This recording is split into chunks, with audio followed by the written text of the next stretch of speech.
What's up, ladies and gentlemen of the internet? It is Triathlon Tech Tuesday, and in today's video, we're going to talk about one Garmin product that I would suggest that you guys at least second guess before buying.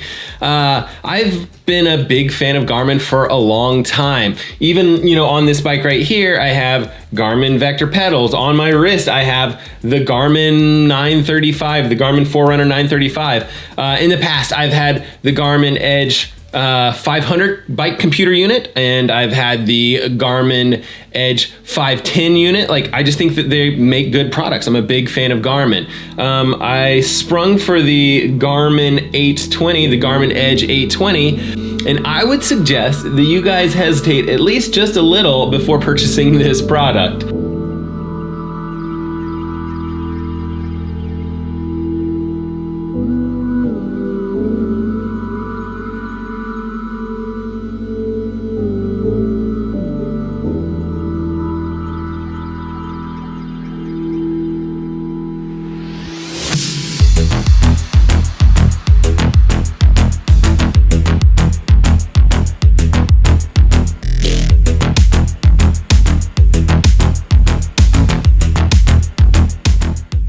Okay, so let's discuss just quickly why I think you guys should be a little bit hesitant of the Garmin Edge 820.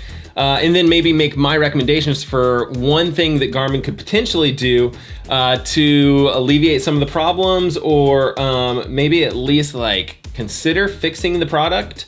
So this particular unit, and I do want to make some changes to kind of the data screens that I have set up here. But what you'll notice if you go on any sort of bike ride or whatever it is your start and stop buttons, your start and your split buttons are actual buttons, which is great. I love having real buttons.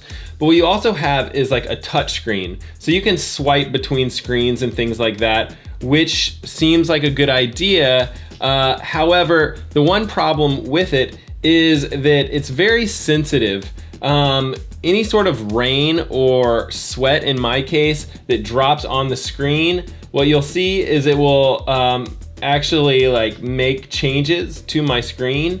And what I found is that once I've sweat on here a good bit, it will actually start to change the actual items that are being displayed on the screen. So not only will it swipe through screens just from my sweat or rain, but it'll also change the fields of data that I'm actually trying to pay attention to when I'm riding or racing.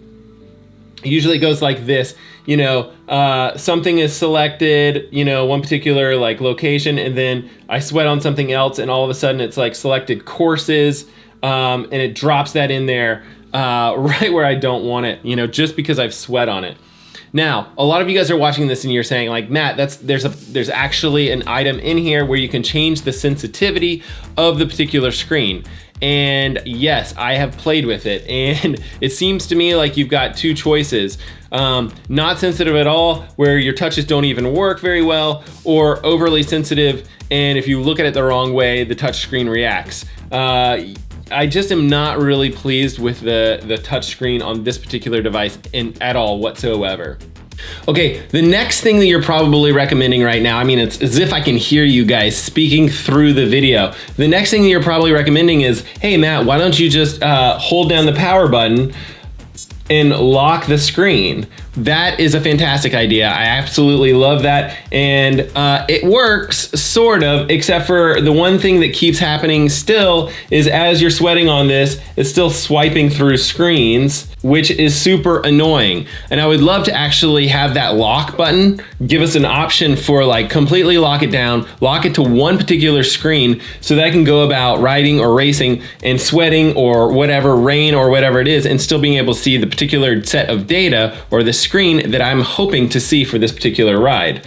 Okay, so that is actually my recommendation for Garmin, is to actually update that particular lock screen and just add, either some functionality or add some sort of extra option where it completely locks the screen down and you're really not able to use the touch screen at all.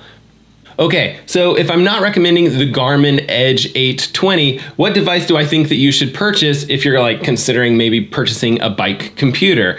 I would recommend that you take a close look at the Garmin Edge 520 model. The price is just a touch better than this one. It still has a nice small form factor, and I think you guys will really like that device. I love having like a dedicated bike computer. A lot of times, you know, I'll take this and I'll put it on the road bike, you know, or swap it to the tri bike, and you don't have to look at your watch the whole time. All right, guys, with that, thanks for watching. And if you guys are into this stuff, whether that's swimming, biking, or running, consider subscribing. There's like a little subscribe button below. And if you guys have already subscribed, I owe you guys a huge thank you. Thanks for checking out the videos, and we will see you guys on the next one.